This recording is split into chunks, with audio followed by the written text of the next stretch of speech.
Hard Reset is a first-person shooter developed by Flying Wild Hog, marketing itself as taking influence from actual old-school games like Quake and Unreal. But it's about as old-school as hashtags are, and it's a frustrating mess of brilliant presentation mixed with some utterly half-assed shooting.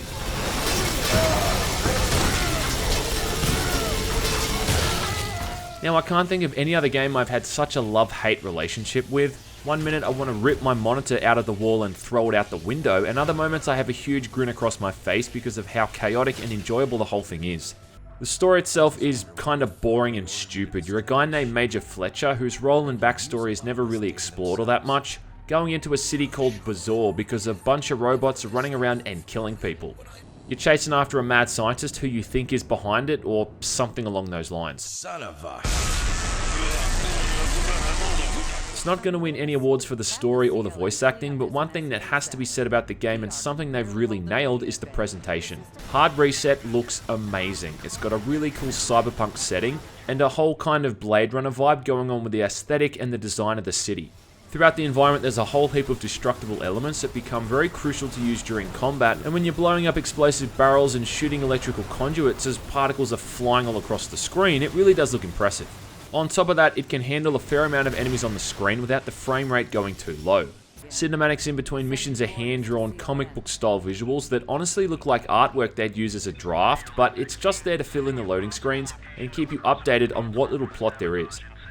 Now, there's only two weapons available in the game. You've got the CLN firearm and the NRG weapon, and you swap back and forth between these with the Q and E button by default. However, the catch here is that both weapons have multiple modes, so the CLN has a basic machine gun as well as a shotgun, grenade launcher and RPG. Whereas the NRG weapon is at first just a simple plasma rifle, but can also utilize a railgun and electric mortar among a few others. On top of that, each of the weapons also has a secondary fire mode, so overall it gives the shooting a surprising amount of depth. Using one mode and switching to your alternate weapon is almost a necessity, and certain configurations become lifesavers, whereas others are pretty much a waste of time. Throughout the entire game, I found myself using the NRG weapon's stasis grenade to bunch up enemies into a ball, then I swapped to my rocket launcher to finish them all off in one hit. It can be a bit clunky at first trying to switch between weapon modes, as the only indication you're given to which mode you are using is a change in the crosshair, but once you get the hang of it, it becomes a lot easier to use. All of these upgrades require something called nanocurrency, which is like the game's form of money that you end up spending on all these upgrade stations throughout the levels. Further upgrades to Major Fletcher are also unlocked here as well, like increased health, resistance to damage and all that kind of shit, though I found these upgrades a bit superfluous, and they don't give that much of a benefit in combat. You'll still die just as quickly whether or not your health and damage resistance has been upgraded. On that note, let's talk about the combat, shall we? Hands down, one of the weaker elements in the game is the shooting, which for a shooting game isn't what you really want to hear, is it? And I don't even know where to start.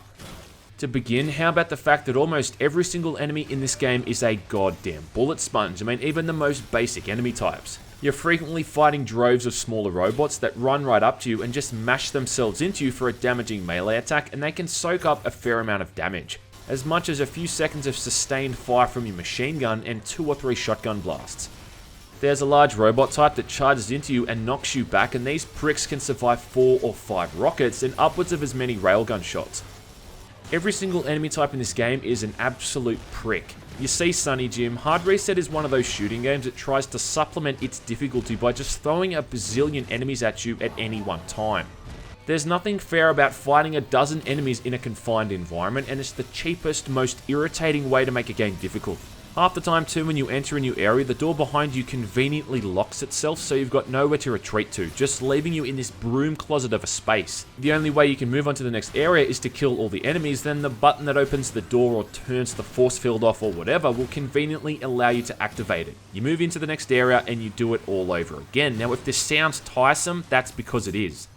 I get the sense the level designer knew how unfair the whole thing was, because the game world is full of health and ammo pickups. So instead of fixing the core problem with the design, they just thought, stuff it, we'll just fill the rooms up with health kits.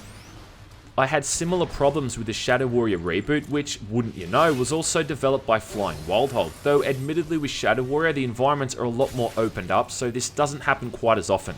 Now, to the people who are sitting there going, well, Serious Sam did the same thing and you didn't heap shit on that game, well, that's because Serious Sam often gave you literally an entire desert to help you evade incoming enemies. And you could actually avoid 99% of attacks as well.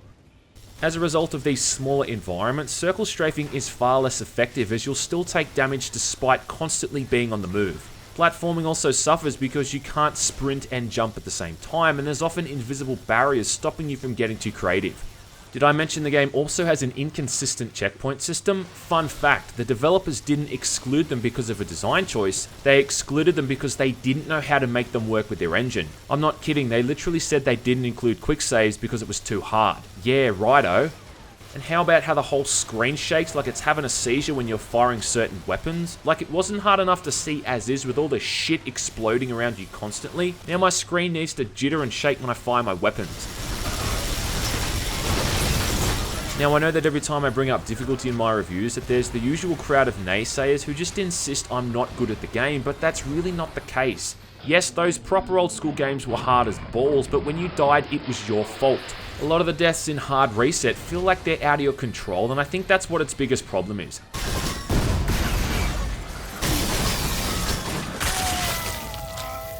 If you need further proof the game is unbalanced, how about the fact that the dev team is doing a new version of the game called Hard Reset Redux? And one of the few things they're addressing is the balancing. I mean, if even the devs are fixing it, you know it has issues. The current version of the game also includes the free DLC, The Exile, which is a blessing and a curse. It's a blessing because it adds extra content to the otherwise short game, but it's a curse in the way that you have to finish the DLC before you can play the original game in New Game Plus mode. You can't complain though in regards to it adding more game time. I mean, the original game by itself is around 3 to 4 hours long, and the DLC adds another 2 or 3 hours on top of it. If you want to go back and try New Game Plus mode, then you get a decent bit of value out of the whole thing.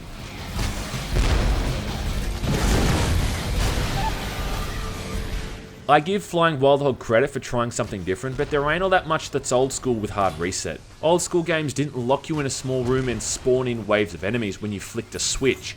Old school games allowed you to avoid enemy attacks. Old school games allowed you to save your game whenever the hell you wanted, and old school games sure as shit had more than 2 weapons. Yeah, I know the guns in Hard Reset have multiple modes, but it's still really only 2 weapons at the end of the day, considering ammo is universal for each weapon regardless of the mode you're using.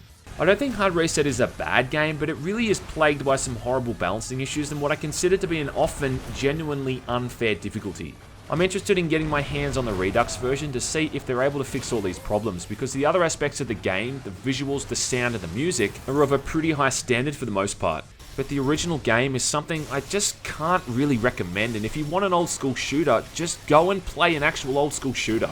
Hard Reset is a sheep in wolf's clothing, if that makes sense, and it can't hold a candle to its self-confessed influences. Try though it might.